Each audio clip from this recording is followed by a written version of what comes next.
안녕하세요. 사연을 부탁해입니다. 오늘의 사연을 소개하겠습니다. 어느 날 친정아빠가 남편에게 아빠가 하시던 공장을 맡아서 해보라는 말을 꺼내셨어요. 장인어른, 그동안 제가 줄곧 회사만 다녔고 사업의 사조도 모르는데 공장을 운영하라니요. 남편이 걱정스레 아빠를 바라봤어요. 처음부터 잘하는 사람이 어딨어. 배우면서 하면 되는 거지. 그래서 내가 조금이라도 건강할 때 자네한테 가르쳐 주려고 하지 않나? 비록 큰 공장은 아니지만 거래처가 탄탄하니까 큰 부자는 못 돼도 직장 생활보다는 훨씬 나을 걸세. 그냥 유지만 잘해도 큰 문제는 없을 거다 이 말이야. 아빠가 남편에게 그런 말을 하는 데는 다 이유가 있었는데요. 시간이 지남에 따라 아빠 건강에 문제가 생겼고 의사가 되도록이면 일을 하지 말라고 했거든요. 하지만 아빠는 여전히 공장 일 하나하나를 신경 쓰며 절대 일손을 놓지 못하셨어요. 그랬기에 아빠 뒤를 이어 공장을 맡아줄 사람을 찾을 수밖에 없었습니다. 제 위로 오빠가 있긴 한데 오빠는 사업과는 전혀 맞지 않는 그냥 공부를 즐기는 사람이었거든요. 오빠의 꿈은 역사학자가 되는 것이었기에 오로지 그 목표 외에는 다른 생각을 하지 않았어요. 아빠가 아무리 설득을 해도 들은 척도 하지 않았으니까요. 그렇게 한숨만 쉬던 아빠가 어느 날 우리 부부를 불렀습니다. 네 오빠는 아빠 사업을 절대 못 배우겠다고 난리도 아니구나. 그래서 말인데 은혜 네가 한번 배워보는 건 어떻겠니? 아빠는 많이 고민하신 듯 며칠 새 얼굴이 수척해져 있었어요. 아빠, 그게 지금 무슨 말이야? 그러니까 나보고 아빠 공장을 운영하란 말이야? 설마 그 말은 아닌 거지? 지금껏 살면서 그런 생각을 단 한 번도 해본 적이 없었기에 무척이나 당황한 채 제가 아빠를 바라봤어요. 사실 그때 심정은 겁부터 났다고 해야 할까요? 사업이라는 것이 절대 쉬운 일이 아닌데 아무리 생각해봐도 제가 감당할 수 있는 일이 아니었거든요. 더군다나 그동안 아빠가 힘들게 운영하는 모습을 옆에서 고스란히 봐왔던 터라 저는 정말 자신이 없었습니다. 아빠, 정말 미안해. 근데 난 진짜 못할 것 같아. 아빠도 잘 알다시피 난 성격도 내성적인데 정말 이건 아닌 것 같아. 그럼 어쩌라는 거야? 잘 운영되는 공장을 이대로 문 닫으란 말이야? 자식들이 둘이나 있는데 어쩌면 마음에 드는 자식들이 하나도 없어. 아빠가 못마땅하다는 듯이 저를 노려봤어요. 여보, 당신 혈압도 높은데 그렇게 화내고 그러면 안 돼요. 그리고 당신한테 자식이 왜 둘밖에 없어? 엄마가 의미심장한 눈빛으로 아빠를 바라봤어요. 그럼 나한테 자식이 둘이지 셋이야? 그게 뭔 소리야? 아니, 최서방이 있잖아. 사이는 자식 아닌가? 우리 최서방이 성격도 시원시원하고 눈치도 빠르고 결단력도 있고 내가 보기엔 아주 적임자야. 살면서 우리 은혜가 가장 잘한 일이 최서방과 결혼한 거라니까. 엄마가 우리 남편의 등짝을 툭 하고 내리쳤어요. 장모님, 그 최서방이라고 하면 혹시 저를 말씀하시는 건 아니신 거죠? 남편이 토끼눈을 뜬 채 엄마를 바라봤어요. 그럼 우리 집안에 최서방이 또 있단 말인가? 당연히 자네를 말하는 거지. 그쯤에서 엄마가 작정을 한 듯 남편의 두 손을 꼭 붙잡았습니다. 그리고 갑자기 아빠가 실눈을 뜨며 곁눈질로 남편을 지그시 바라보시더니 그렇구만. 나한테 자식이 한 명 더 있었네. 우리 최서방이야. 어디 하나 나무랄 데가 없는 사람이긴 하지. 아빠의 표정은 만감이 교차하고 있었어요. 저기 장인어른, 그게 말이죠. 저도 자신이 없습니다. 사업이 어디 보통 일입니까? 장인어른께서 평생을 일궈온 그 공장을 제가 한순간에 말아먹을 수도 있습니다. 생각만 해도 끔찍하네요. 그러니까 저는 그냥 열심히 회사나 다니겠습니다. 남편이 저를 바라봤는데 아마도 제게 뭐라도 도와주길 바라는 듯한 그런 표정이었지만 저는 냉정하게 남편의 눈을 피해버렸습니다. 우리 최서방이 군대도 엄청 빡신데 다녀왔었잖아. 그거에 비하면 사업은 거저먹기야. 네? 장인어른, 아무리 그래도 군대랑 사업이 어떻게 비교가 됩니까? 저는 그냥 회사 열심히 다니겠습니다. 얼마 뒤면 승진도 할 것 같고 아무리 봐도 저는 회사 체질인 것 같습니다. 게다가 장인어른도 잘 아시다시피 대학교 때 국문학과를 졸업해서 기계 만지고 이런 거 진짜 소질이 없습니다. 장인어른 공장에서 보면 다른 직원들하고 기계도 막 같이 만지고 이러시던데 아유, 저는 어림도 없습니다.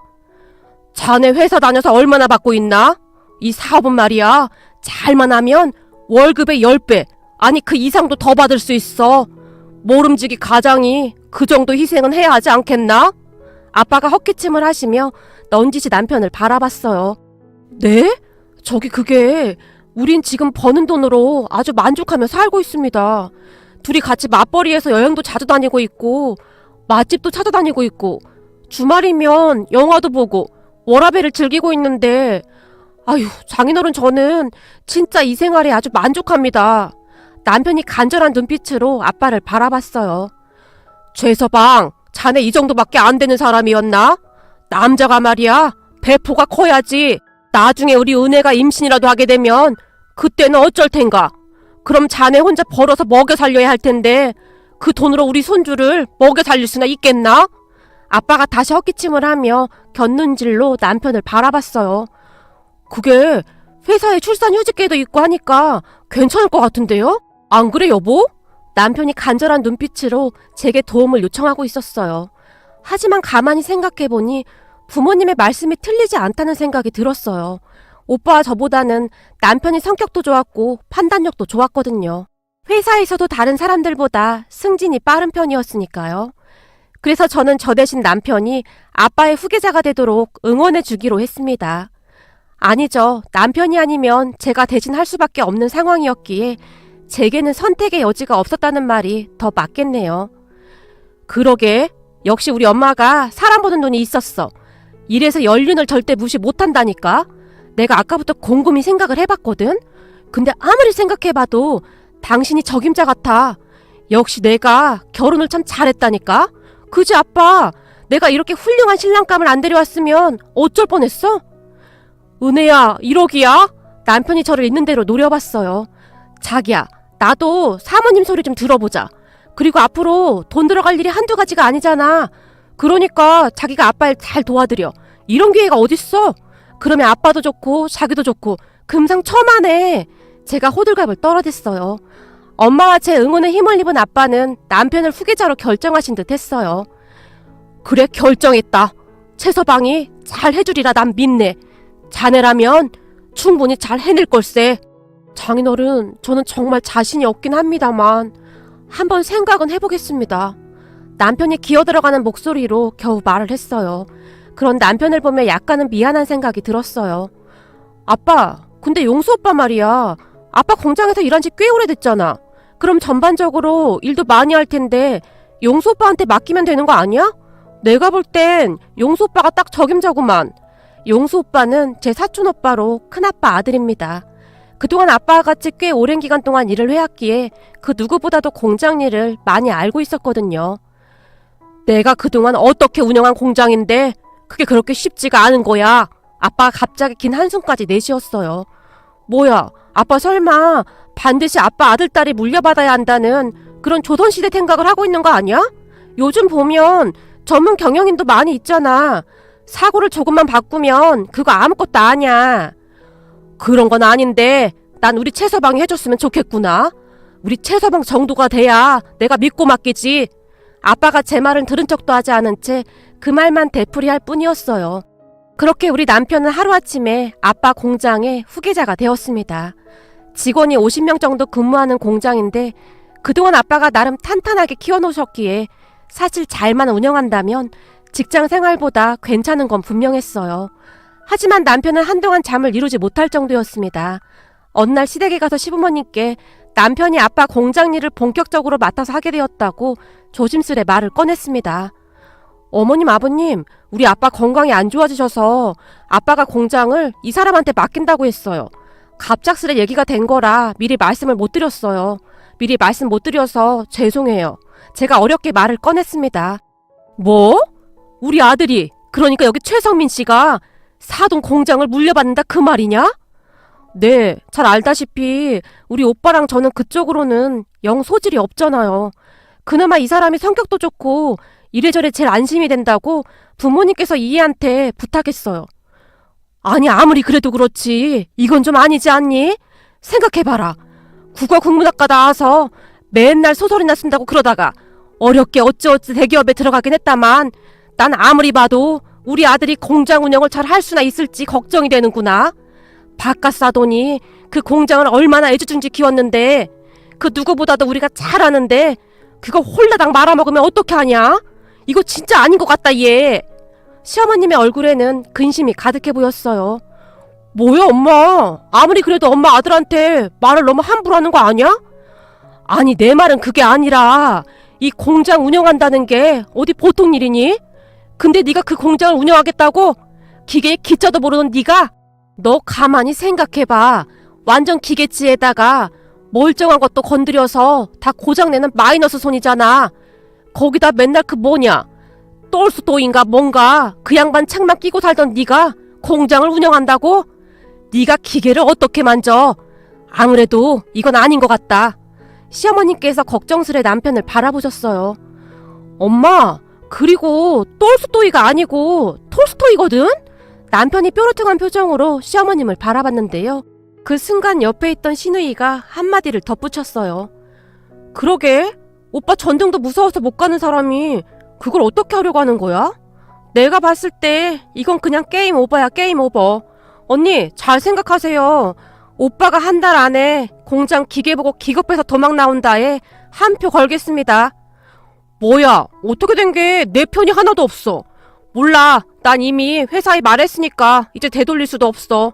우리 장인어른 말씀에 따르면 열심히만 하면 돈도 엄청 많이 벌 수 있을 거래. 나 돈 많이 벌어서 떵떵거리고 살 거야. 두고 봐.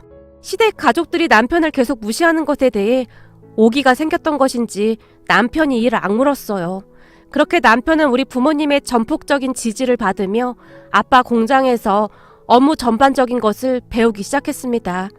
물론 한동안은 아빠가 옆에서 알려주셨기에 생각했던 것보다 빠르게 업무를 익혀나갔어요. 우리 최서방이 말이야. 하나를 알려주면 10개를 알아들어. 이야, 머리가 아주 비상해. 타고났어. 국어 국문학과를 전공했다고 하더니 기계공학과를 전공한 사람들보다 이해력이 아주 좋구만. 아빠의 입이 다물어지지 않을 정도였으니까요. 거기다 남편 또한 하루하루 달라지기 시작했어요. 여보, 내가 배워보니 할만해. 오히려 회사 다닐 때보다 일이 더 즐겁고 내 사업이다 라고 생각하면서 하니까 일도 더 열심히 하게 되고. 그래? 진짜 다행이다. 난 억지로 당신을 끌어들인 건 아닌가 진짜 걱정 많이 했거든. 근데 당신이 적응을 너무 잘해주니까 진짜 다행이다. 또한 시부모님과 시누이도 조금씩 남편을 인정하며 놀라워했습니다. 난 우리 아들한테 그런 능력이 있었는지 진짜 몰랐네. 세상에나 별일이 다 있구나. 그러게, 별일이 다 있네. 그래도 오빠 적성에 맞다고 하니까 얼마나 다행이야. 시댁 가족들도 신기해하면서 조금씩 마음을 놓는 듯 했어요. 그렇게 시간이 꽤 흘렀는데요. 어느 날부터 남편의 표정이 어두워지기 시작했어요. 당신 요즘 공장일 힘들어? 표정이 계속 안 좋네? 아니, 그게 아니라 저기 있잖아. 당신 사촌오빠 말이야. 그분은 어떤 사람이야? 남편이 아주 진지한 표정으로 물었어요. 용수 오빠 말이야? 글쎄, 그냥 성실하고 착한 사람이지. 예전부터 우리 부모님께도 참 잘했어. 물론 우리한테도 정말 잘했었고. 근데 그건 왜? 아니, 그냥 용수 형님이 날 좀 못마땅해 하시는 것 같길래. 용수 오빠가 당신을 못마땅해 한다고? 당신처럼 성격 좋은 사람이 어딨다고. 당신 회사 다닐 때도 성격 좋다고 다들 좋아했었잖아. 그러게, 유독 용수 형님만 나를 못마땅해 하더라고. 이건 내가 다른 직원들한테 그냥 들은 얘긴데 말이야. 집안에 둘밖에 없었음에도 남편이 목소리를 한껏 낮췄어요. 용수 형님은 장인어른이 공장을 형님한테 물려줄 거라고 생각하고 있었다나 봐. 사실 장인어른 자식인 형님이랑 당신은 공장에 아무런 관심도 없었던 건 사실이니까. 그래서 아마도 본인이 공장을 물려받을 거라고 확신하고 있었다나 봐. 근데 어느 날 갑자기 내가 어디서 툭 하고 튀어나왔으니 많이 놀랐다고 해야 하나? 암튼 날 싫어하는 게 느껴져. 진짜? 하긴 그럴 수도 있겠다. 나도 그게 좀 이상하긴 했거든. 용수 오빠가 일도 엄청 열심히 하고 그랬거든. 그래서 우리 오빠랑 난 당연히 사촌 오빠가 공장을 물려받겠구나 싶었는데 아빠가 용수 오빠를 내친 거나 마찬가지잖아. 물론 그동안 아빠가 용수 오빠한테 공장을 물려주겠다 뭐 그런 말을 하진 않았지만 그래도 암암리에 다들 그렇게 생각하고 있었으니까 용수 오빠 입장에서는 기분이 썩 좋지는 않았을 거야. 남편의 이야기를 듣다 보니 아빠가 용수 오빠에게 공장을 물려주지 않은 이유가 더 궁금해졌어요. 근데 직원들 말로는 장인어른께서 용수 형님을 딱히 마음에 들어하지 않으셨대. 그래서 중요한 일은 잘 맡기지도 않았다는 말도 있더라고. 진짜? 참 의외네. 근데 아빠가 그렇게 하신 거면 분명히 이유가 다 있을 거야. 제 말을 듣던 남편의 표정이 심상치가 않아 보였어요. 뭔가를 골똘히 생각하는 듯 했거든요. 근데 저기 있잖아. 우리나라 사람들은 왜 이렇게 귤을 좋아하는 걸까? 그게 무슨 말이야? 귤이라니. 제가 놀란 채 남편을 바라봤어요. 아니, 우리 공장만 해도 라인이 몇 개인지 모르겠어. 장인어른 라인으로 줄을 선 사람들도 있고 용수 형님 라인 쪽으로 줄을 선 사람들도 있더라니까. 그래서 그 두 라인이 맨날 티격태격이야. 난 설마 공장에 그런 게 있을까 싶었거든. 근데 말도 마. 지금 난리도 아니야. 이것 말이야. 궁중 암투는 저리 가라야. 남편이 잔뜩 미간을 찌푸렸어요. 진짜? 그럼 당신 라인도 있는 거야? 장난해. 내가 공장에서 일한 지 얼마나 됐다고 내 라인이 있겠어? 그래도 이제부터 당신이 후계자인데 당신 라인도 있어야 하는 거 아니야? 와, 그럼 혹시 TV에 나오는 그 사극의 왕처럼 직원 식당 음식을 김이상궁이 먼저 먹어보고 당신한테 주고 그래야 하는 거 아니야? 제가 침까지 꼴깍 삼키며 남편을 바라봤어요. 그건 또 뭔 말이야. 난 지금 농담할 기분이 아니란 말이야. 아니, 내 말은 궁중 암투 때문에 내가 가부가 될 순 없잖아. 그니까 항상 조심하란 말이야. 당신은 지금 이 상황에 농담이 나와? 내가 미친다 미쳐. 남편이 저를 있는 대로 노려봤어요. 자기야, 걱정하지 마. 내가 내조 잘할 테니까. 내가 오늘부터 사극이란 사극 모조리 다 보고 암투극에서 승리할 수 있는 방법을 연구해볼게. 그러니까 항상 몸조심해야 해. 누가 음료수 준다고 그냥 막 덥석 받아먹지 말고. 제가 진지한 표정으로 남편의 등을 토닥였어요. 됐다 됐어. 내가 무슨 말을 하겠냐. 난 라인 이런 거 딱 질색이거든. 그렇게 남편과 저는 한동안 심각하게 이런저런 이야기를 나눴는데요. 남편은 많이 심각해 보였지만 저는 그저 웃음만 나올 뿐이었어요. 직원이 50명 정도 되는 공장에서 무슨 일이 그리도 많은 것인지 신기했거든요. 하지만 남편은 생각했던 것보다 일을 훨씬 빨리 배워나갔습니다. 남편이 메고 다니는 가방에는 여러 가지 공장 부속품들이 많이 들어있기도 했어요. 아니, 이걸 왜 집에까지 가지고 오는 거야? 내가 문과 출신이라 이쪽으로는 진짜 아무것도 모르잖아. 그래서 빨리 익혀야 할 것 같아서 공부하려고. 그래야 무시당하지 않지. 그렇게 우리 거실 한켠에 기계 부속품들이 하나둘씩 늘어나기 시작했습니다. 그리고 아빠는 그런 남편을 정말 자랑스러워 하셨고요. 우리 최서방이 일도 열심히 잘하고 성격도 참 좋아. 내가 몇 달 동안 거래처 사장들한테 인사시켰는데 다들 아주 듬직하다고 부러워하더구나. 거기다 우리 공장 직원들한테도 어찌나 예의 바르게 행동을 하는지 다들 입이 닳도록 칭찬하고 있어. 공장장이 원래가 무뚝뚝해서 웬만하면 괜찮다는 말을 절대 입 밖으로 하는 사람이 아닌데 우리 최서방은 아주 괜찮은 사람이라고 그렇게 칭찬을 하지 뭐야? 모르는 게 생기면 우리 최서방이 공장장을 졸졸 따라다니면서 이해가 될 때까지 하루에 100번도 더 물어본단다. 그러더니 몇 달 만에 그걸 다 익혔다고 하더구나. 아빠의 얼굴에 미소가 가득했어요. 장인어른 과찬이십니다. 아직 많이 부족해서 공장 직원들에게 죄송하기만 합니다. 앞으로 더욱 열심히 배우겠습니다. 그렇지, 그래야 하는 거지. 벼는 익을수록 고개를 숙여야 하는 거라고 했잖나. 우리 최서방이 공장 직원들 말에 귀 기울여주고 배우려고 노력하니까 얼마나 좋아 그래? 사장이랍시고 목만 빳빳이 들고 다니면 누가 도와주겠나? 아주 잘하고 있네. 마치 아빠에게는 우리 남편만 존재하는 듯 아빠는 허구한 날 남편 칭찬뿐이었어요. 거봐, 내가 뭘 했어. 내가 딱 보고 우리 최서방이 해낼 줄 알았다니까. 아주 기특해. 엄마가 남편의 손을 덥석 잡으며 활짝 웃었어요. 그렇게 우리 남편은 승승장구 해나가고 있었습니다. 그러던 어느 날 생각지도 못한 일이 일어났는데요. 그 사건으로 인해 공장이 발칵 뒤집어지고 말았어요. 그러니까 남편이 점점 일을 배워나가기 시작하면서 공장에 대해 전반적인 흐름을 꿰뚫기 시작했어요. 그러다 보니 남편의 눈에 이상한 것들이 한두 개씩 보이기 시작했다는데요. 공장장님의 도움을 받아 꺼림칙한 부분들을 샅샅이 조사해 나갔던 모양입니다. 그런데 정말 놀랍게도 그 사건에 사촌오빠가 연루되어 있더랍니다. 그러니까 한마디로 표현하자면 사촌오빠가 앙심을 품고 본격적인 공장 암투를 벌였던 것 같았어요. 그때 사촌오빠의 만행이 하나둘씩 드러나기 시작했거든요. 와, 진짜 무섭더라니까?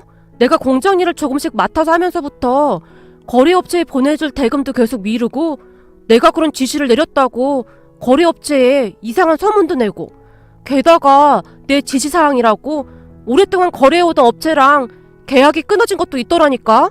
아마도 장인어른이 날 신뢰하지 못하게 만들기 위해 회사에 손해를 끼치면서까지 중간에서 계속 이간질을 하는 것 같아.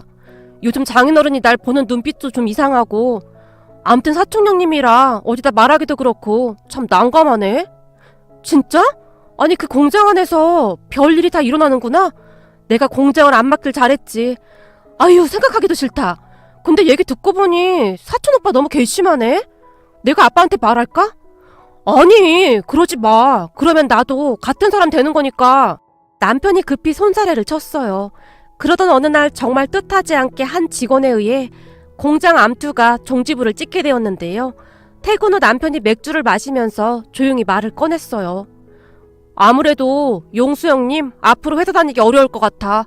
정말이지 용수 형님 생각했던 것보다 더 최악이야. 용수 형님 라인에 있던 직원 한 명이 있었는데 둘이 퇴근하고 당구장에서 당구를 쳤었다나 봐. 근데 용수 형님이 당구장에서 아무렇지도 않게 대출받는데 보증을 서달라고 했다나 봐. 용수 형님이 전에도 그 직원한테 돈도 꽤 여러 번 빌려갔었다나 봐. 근데 그걸 갚지도 않고 또다시 보증까지 서달라고 해서 그 직원이 어렵다고 했더니 그때부터 승진 문제로 압박까지 하면서 그렇게 힘들게 하더래. 결국 그 직원이 참다 장인어른이 계신 사장실로 무슨 서류 같은 걸 잔뜩 들고 들어왔는데 한 손에는 사표까지 들고는 그동안 용수 형님이 벌였던 일을 다 터트려버렸어. 그 노트에는 거래처 발주서를 일부러 잘못 기재한 거부터 나한테 악의를 품고 대기업 미팅 약속 시간 잡은 거 잘못 알려준 것까지 깨알같이 다 메모가 되어 있었던 거지. 그 직원이 용수 형님 라인이지만 언제든지 팽당할 수 있을 것 같아 본인도 준비를 했던 것 같더라고. 참 공장 안에서 이게 무슨 궁중 암투도 아니고 씁쓸하다. 지금 장인어른 화 엄청 많이 나셨어. 거기다 당구장에서 당구 치고 호프집에서 맥주 한 잔씩 마신 모양인데 그때 용수 형님이 하는 얘기를 그 직원이 모조리 녹음까지 한 모양이더라고. 그 녹음한 내용을 사장실에서 바로 틀어버린 거지. 나도 나중에 잠깐 들어봤는데 내용이 어마어마하더라고. 라며 남편이 자세히 설명을 해줬는데요. 녹음 내용을 대략 요약해보면 내가 이 공장 못 가진다면 싹 다 망하게 해버릴 거야. 어디서 그지 같은 게 들어와서는 다 된 밥에 죄를 뿌려. 그동안 내가 그 영감 앞에서 아양 떠느라 얼마나 고생했는데 그 인간이 날 이렇게 대접해? 그래도 작은 아빠라 철석같이 믿고 있었는데 날 배신해? 내가 이 공장 빼앗아서 사장하기로 우리 아버지랑 얘기 다 맞춰놨는데 이것들이 진짜 사람을 물로 보고 있어. 정말이지 듣고도 믿을 수 없는 말들이 흘러나왔는데요. 남편이 고개를 절레절레 흔들며 긴 한숨을 내쉬었어요. 결국 사촌오빠는 공장에서 쫓겨났습니다. 그동안 네가 뒤로 해먹은 거 다 메꿔야 할 거야. 안 그러면 나도 가만 안 있을 거다. 내가 너한테 공장을 넘겨주지 않은 이유를 이제야 알겠냐? 난 이미 오래전부터 네가 공장만 노리고 나한테 아부한다는 걸 다 알고 있었어. 너보다 연세가 한참 많으신 분들한테도 반말 찍찍 해대면서 지시하고 무시하고 네가 뭐가 그렇게 잘나서 열심히 일하는 내 공장 식구들한테 함부로 해. 눈 있으면 너도 똑똑히 봐라. 지금 우리 사위가 직원들한테 어떻게 하는지 저게 바로 사장의 모습인 거야. 내가 미쳤다고 너한테 공장을 넘기겠냐? 그러니까 항상 바르게 살았어야지. 아빠가 사촌오빠를 노려봤다는데요. 작은아버지 죄송해요. 제가 잠깐 정신이 나갔었나 봅니다. 한 번만 용서해주세요. 혼비백산한 사촌오빠가 아빠 앞에 무릎까지 꿇은 채 눈물만 뚝뚝 흘렸다고 합니다. 하지만 아빠는 사촌오빠에게 철저한 응징을 했습니다. 그 모습에 큰아빠가 찾아와서 우리 아빠에게 막말을 하기도 했는데요. 우리 용수가 아무리 큰 잘못을 했다고 해도 그렇지 평생을 이용만 해먹고 이제 와서 네가 어떻게 이럴 수가 있어. 우리 용수가 다른 사람도 아니고 네 하나뿐인 조카인데. 형님도 이제 그만 좀 하세요. 그동안 형님이 어찌했는지 내가 다 들었습니다. 어떻게 하면 우리 공장을 가로챌까 그 고민만 하셨더군요. 형님이 저한테 어떻게 이럴 수가 있단 말입니까? 형님 어렵게 산다고 제가 얼마나 많이 도와드렸어요. 그런데 형님이 저한테 이럴 수는 없는 겁니다. 아빠가 큰아빠에게 녹음된 내용을 들려주었는데요. 아니, 이걸 누가 녹음한 건가? 사촌오빠의 생생한 목소리가 그대로 흘러나왔거든요. 형님, 악한 마음을 품고 모이는 자들은 원래가 충성심이 없기 마련입니다. 왜냐하면 그 자들은 돈만 보면 왔다 갔다 하는 간신배들이거든요. 하지만 진심으로 내 편인 사람들은 절대 배신하지 않죠. 무슨 일이 있어도 의리를 지키거든요. 아빠가 큰아빠를 안타까운 듯이 바라보셨어요. 우리 인연도 여기까지입니다. 그러니까 앞으로 우리 앞에 다시는 나타나지 마세요. 동생, 미안하네. 사실 우리 용수가 서운하지 않았겠나? 당연히 공장을 물려받을 거라고 생각했을 텐데 하루아침에 팽당했으니 얼마나 서운했겠는가. 그러니까 한 번만 눈 감아주게나. 큰아빠가 아빠에게 간절한 목소리로 말했어요. 아니요, 그건 안 됩니다. 제가 형님 가족들 어려울 때 그동안 챙겨준 게 얼만데 사람이라면 절대 이럴 수는 없는 겁니다. 아빠의 얼굴에는 분노가 가득해 보였습니다. 그렇게 사촌오빠가 공장에서 쫓겨난 뒤 다시 평화가 찾아왔습니다. 어느 날은 제가 남편에게 줄 아이스커피를 만들어서 잠시 공장에 들렀는데요. 정말 감사합니다. 우리 사장님 덕분에 우리 아들 수술이 아주 잘 됐습니다. 나이가 지긋하신 한 공장 여직원분이 우리 남편의 손을 잡은 채 눈물까지 흘리고 있었어요. 아닙니다. 저도 아무것도 모를 때 우리 직원분들이 많이 알려주셔서 항상 감사했습니다. 직원분들께 의지도 많이 했었고요. 제가 처음 일 배운다고 돌아다닐 때 많이 답답하셨을 텐데 믿고 도와주셔서 정말 감사했습니다.